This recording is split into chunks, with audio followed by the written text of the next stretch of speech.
स्वाति ने इसी साल शहर के कॉलेज से पढ़ाई पूरी की है और अब उसके लिए जगह जगह से रिश्ते आने लगे हैं। स्वाति से ज़्यादा उसके रिश्तेदारों को उसकी शादी की चिंता है। इसीलिए जो भी स्वाति के घर आता वो किसी नए लड़के की खबर ज़रूर ले आता। अरे दीदी, ये फोटो देख के बताओ कैसा है। राहुल नाम है लड़के का, मेरी सहेली की बहन का बेटा है। अपनी स्वाति के साथ एकदम प्यारी जोड़ी लगेगी इसकी। ज़रा दिखाना, फ़ोटो तो बढ़िया लग रहा है। कोई गलत आदत वादत तो नहीं है ना इसे? और कमाता कितना है? अरे कोई गलत आदत नहीं है दीदी, आप कहो तो एक मीटिंग करवा देती हूँ, फिर सब कुछ फाइनल कर लेना। हाँ हाँ, ये सही कह रही हो तुम। संडे को स्वाति के पापा भी घर पे ही रहेंगे। बुआ फिर वहाँ से चली जाती है और रात को स्वाति की माँ उससे कहती है, स्वाति बेटा, आज कमला बुआ ने एक लड़के की फ़ोटो दिखाई है। संडे को वो लोग मिलने आ रहे हैं, तैयार होना तुम बेटा। अरे मम्मी, आप कहाँ कमला बुआ के चक्कर में आ जाती हो?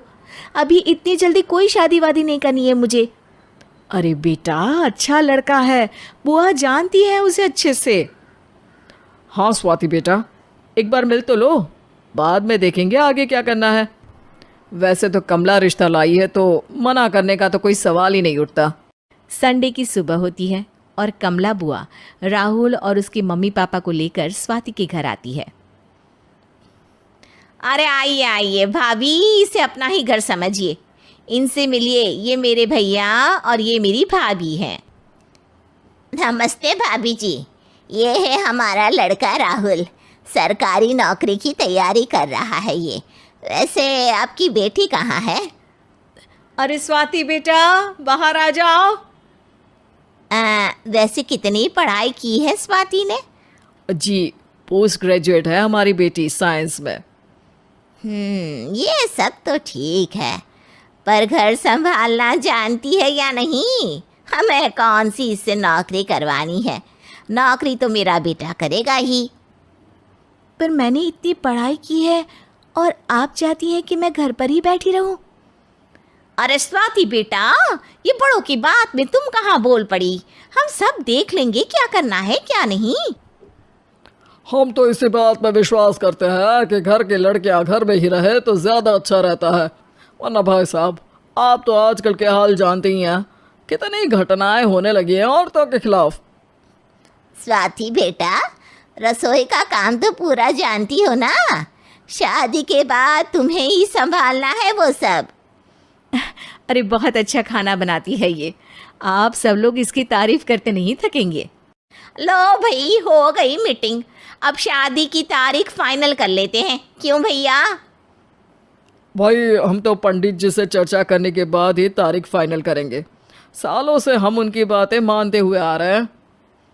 लड़के वाले और कमला बुआ की बातें सुनकर स्वाति एकदम नाराज़ हो जाती है और उसे लगने लगता है कि शादी के बाद उसे घर पर ही बैठना पड़ेगा। लेकिन घर वालों के आगे उसकी एक नहीं चलती और उसे शादी के लिए हाँ कहना पड़ता है। शादी का दिन आ जाता है और सब मंडप में जमा होते हैं। अब फेरों का समय हो गया है, अब कन्या अपने वर से 7 वचन मांगेगी। आप किसी धार्मिक आयोजन में जाए तो मुझे भी ले जाएंगे। आप मेरे माता पिता का भी बराबरी से सम्मान करेंगे, हमेशा मेरा साथ निभाएंगे। आपको दोनों परिवार की जिम्मेदारियां बखूबी निभानी होगी। हर ज़रूरी बात में मेरी भी राय लेंगे। आप सभी गलत आदतों से दूर रहेंगे। आप मेरे अलावा किसी और औरत से कोई गलत संबंध नहीं बांधेंगे।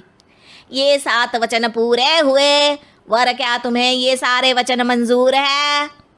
जी हाँ पंडित जी, मैं सारे वचन अच्छी तरीके से निभाऊंगा। अरे वाह वाह, बढ़िया तरीके से सब काम संपन्न हो गया। तो इसी के साथ विवाह संपन्न हुआ और आज से ये दोनों पति पत्नी हुए। 1 मिनट पंडित जी, अभी एक वचन लेना बाकी है। अब कौन सा वचन है बेटा? मैं अब हमेशा के लिए किसी दूसरे घर में जाने वाली हूँ, तो पति के अलावा मैं अपने सास ससुर से भी एक वचन लेना चाहूँगी। अब कहो बेटी। मैं ये चाहती हूँ कि मुझ पर किसी बात की कोई पाबंदी नहीं लगाई जाएगी। मुझे सब कुछ करने की आज़ादी होगी और मैं भी विश्वास दिलाती हूँ कि मैं एक अच्छी बहू बन के दिखाऊंगी। स्वाति की बात सुनकर उसके सास ससुर एकदम चौंक जाते हैं और कुछ बोल नहीं पाते कि उतने में कमला बुआ बोल पड़ती है। अरे बेटा, ये भी कोई कहने की बात है? रानी बन के रहोगी तुम तो। वचन देने से पहले सोच लीजिए, क्योंकि शास्त्रों में वचन ना निभाने वालों के लिए नरक से भी बदतर सजा लिखी है। स्वाति की चालाकी से वहाँ मौजूद सब लोग प्रभावित हो जाते हैं और लोगों में बदनामी ना हो जाए, इस कारण स्वाति के सास ससुर को उसे वचन देना पड़ता है। और कैसी अपशकुन वाली बातें कर रहे हैं आप पंडित जी? हमें मंजूर है बेटा तुम्हारी शर्त। स्वाति अपनी समझदारी से अपनी बात अपने ससुराल वालों से मनवा लेती है और खुशी खुशी राहुल से शादी कर लेती है। अब से हर शादी में मैं खुद 8 वचन दिलवाऊंगा। ओम मंगलम मंगलम मंगलम।